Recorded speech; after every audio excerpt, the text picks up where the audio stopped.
to try to now tie these all back to communication. So I know we've been alluding to communication a lot.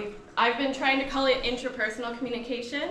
As a little sidebar, self-communication, in my opinion, sounds better. However, there's some literature that uses that to mean communication about yourself. So maybe we can fight those people about that.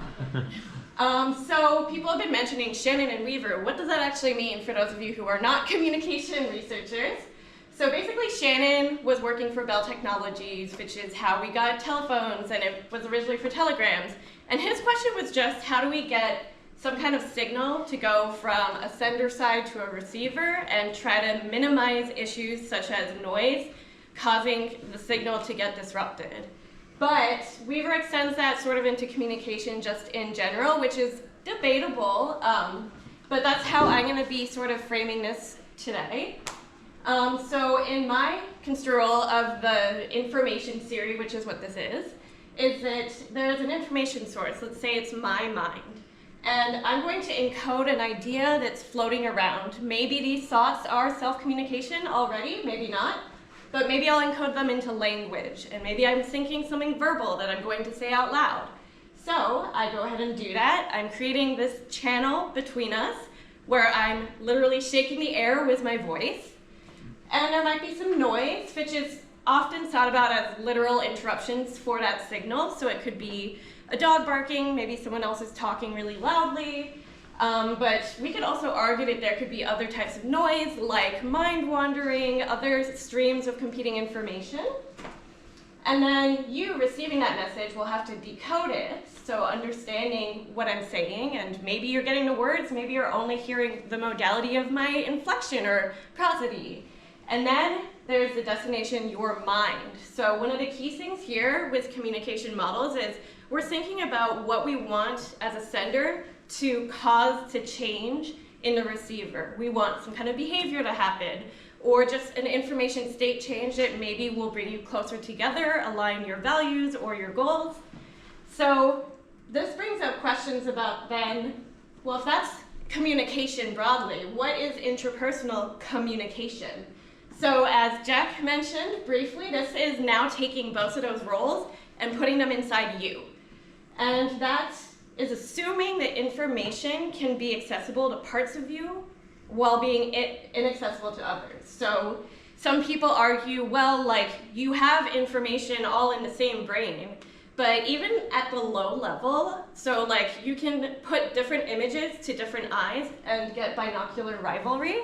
So sometimes information might only be accessible to some parts of your brain at a given time. Or another example would be, you sometimes might be like, oh wait, could you say that again? But then you suddenly process the sound and you don't actually need them to repeat it. So the brain's complicated, obviously, and I'm debating that there are a lot of different pieces of information that, and eye positions that are not going to have the same information or perspective, and maybe there isn't a cohesive like database. I think it's very important, and we've been talking about this a lot, modalities. So just like with interpersonal communication, it's not just language and verbal how we communicate with other people. I'm doing a lot of gestures, just like how Jack is very interested in gestures. There's facial expressions. And there's touch, which might be getting into more of the also interoception or proprioception, like these senses of where our own body is, what parts are doing, what we're feeling physically. These things could all be considered part of this ecosystem of self-communication, as well as the amorphous thought, which we were sort of debating a little bit, and I guess I'm arguing that it could be some component. And this, I'm not going to get into this today, but I think we should be thinking about, well, when we're communicating with ourselves, what could be equivalents to channels within ourselves? What different threads are going around? What would be noise in certain cases? How do we encode and decode information within ourselves? I think these could bring light to some interesting questions. So now my absolute favorite paper of all time, Cunningham, 1992. It is a critique of interpersonal communication. I consider this a really excellent review of what interpersonal communication has at some point in time been considered. And this is like really extends to like, some people even talk about pain perception as being interpersonal communication. But I wanted to highlight some of the actual criticisms, because a lot of the paper is just sort of saying what interpersonal communication actually is, funny enough. And this we sort of talked about a little. There can easily be an assumption. I like how Rick calls it like the, what was it? The dyad, the like, oh, you had a really good way of phrasing it. The dyad basically takes over the world of communication. We're always interested in this dynamic that there's one person and another person, or maybe one person and a group of people. But this assumption, why do we need to assume this? And even so, can a person contain multitudes, which I already sort of showed my perspective on that. Also, where do we draw the line between communication and just cognition? So I got a desk rejection for an interpersonal communication review, and they said, well, we at the National Communication Association decided at some point in time that actually this is just like cognition or social cognition, so sorry. And I want to fight that because I disagree. There's one of the most important things that we will want to keep discussing is the limitations of measurement. So this is where we're doing Brenda and Laura dirty right now, because most of the way we think of studying this is through language. But a lot of us have so many ways we're communicating with ourselves, but how do we get that out? Do we ask Brenda to draw a picture of her thoughts in a given moment? Can she do it quick enough compared to me speaking my thoughts? But like technology is always developing further and further. Neuroimaging studies could help us a lot. We were talking a bit about default mode network. So I think as technology expands, this is not going to be a good criticism, really, for this study.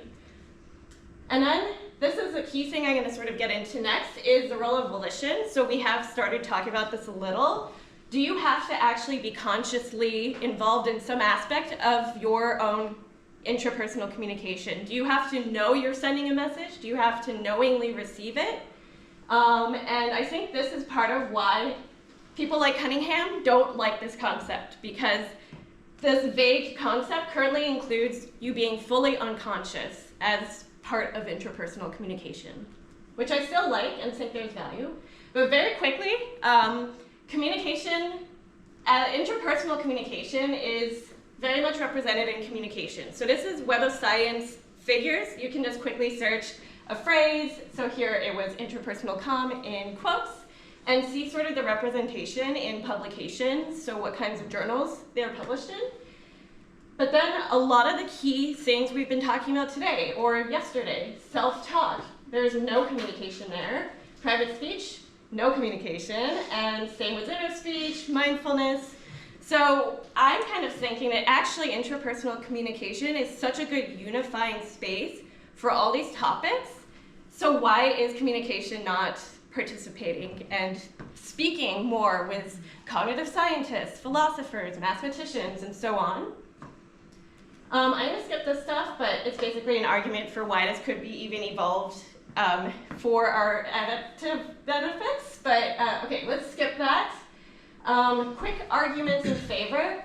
I've been telling this to people a lot, but you do not communicate with other people without hearing your own communication. Maybe you might not be aware of every stream of communication, so I don't know the exact hand gestures I just did 5 minutes ago, but that information is somewhere here too. It's not just going out. Shared knowledge and common ground can exist between dyads, so this is something Rick and I talk about, where in a way when we have our little one-on-one meetings, we're UCLA communicating with itself. Like we have certain understandings about things, we have knowledge of Shannon and Weaver, and he's also read the Cunningham 1992 paper. So in a way like that, the dyad isn't necessarily two distinct entities. As I said, technology is going to change what we can or can't measure. And the most important thing is if we don't have a multidisciplinary perspective on this, we're never going to know what the variation is. Who thinks in only colors, who thinks in only sounds or tastes maybe even. So by working together, I hope that we can all start to push towards a better, like, cross-cultural, intrapersonal, interpersonal differences understanding of, like, how do I talk to myself in the morning? How do I communicate with myself when I'm communicating with myself in English versus some other language? All of these are questions that I think are a lot of low-hanging fruit waiting for us. So now quickly my model, I hope I didn't talk too much, but this is, I feel like we've had a lot of very interesting models, and so hopefully we can build them all together. This is a really ugly table from the paper that I'm working on, but it just sort of demonstrates being the sender of a message, being the receiver of that message, and whether you're actively or inactively involved in that role. So you could also think of active as conscious. I don't necessarily think these are just discrete categories like this, and I'll show some potential mappings it could look like, but for example, if you're actively sending and receiving a message to yourself, imagine interactions would be like that. There's such a, maybe that's one of the main functions of it, is to both practice yourself as the sender and receiver, interpreting how things you might say to yourself or others reflects on your identity. This could also include overt self-talk. Maybe you're making it overt to make it tangible so you can receive it. And for fun, I also put lucid dreaming. So when you become lucid, sometimes you can control the dream. So lucid means you're just aware that you're dreaming. But then, so an inactive sender, you might not know where those messages are coming from, but it's still coming from here. It doesn't feel like stimuli from outside. So this could be just basic dream recall, where you remember a dream. Your brain might have a reason for it. You're consolidating memories or whatever. And by recalling it, you have that opportunity to reflect on it. And this could also include things like hallucinations. So I'm definitely not a neuroscientist, but with hallucination, like auditory hallucinations with psychosis, my understanding is parts of the brain relating to processing speech are active, but production, it's just chaos or something. One way or another, there's differences in the brain when these hallucinations are happening, suggesting that there can be these sort of disparate sender-receivers, even in your own brain. Maybe this could also be emotional appraisal. You feel the feeling of anxiety and you wonder, what? Why? Why am I anxious? And then you can try to interpret it, receive that signal from your body.